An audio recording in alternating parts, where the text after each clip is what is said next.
রাসেল নামে এক ভাই প্রশ্ন করেছেন, শহীদ কারা? ইদানিং অনেকের মৃত্যুর পর তাদেরকে শহীদ বলে আখ্যা দেওয়া হয়। ব্যাপারটি কতটুকু সঠিক বলবেন কি?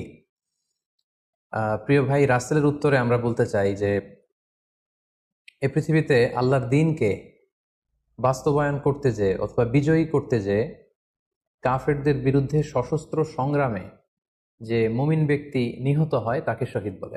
আমি আবারও বলছি, আল্লাহর জমিনে আল্লাহর দ্বীনকে বিজয়ী করতে যে কাফেরদের বিরুদ্ধে সশস্ত্র সংগ্রামে যে মুমিন ব্যক্তি নিহত হয় তাকে শহীদ বলা হয়।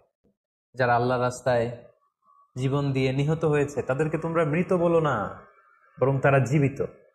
অন্য এক আয়াতে এসেছে, বাল আহিয়াউন ইনদা রাব্বিহিম ইউরযাকুন, তারা জীবিত এবং আল্লাহর কাছে তারা রিজিক প্রাপ্ত, আল্লাহ তাআলার পক্ষ থেকে তারা রিজিক প্রাপ্ত।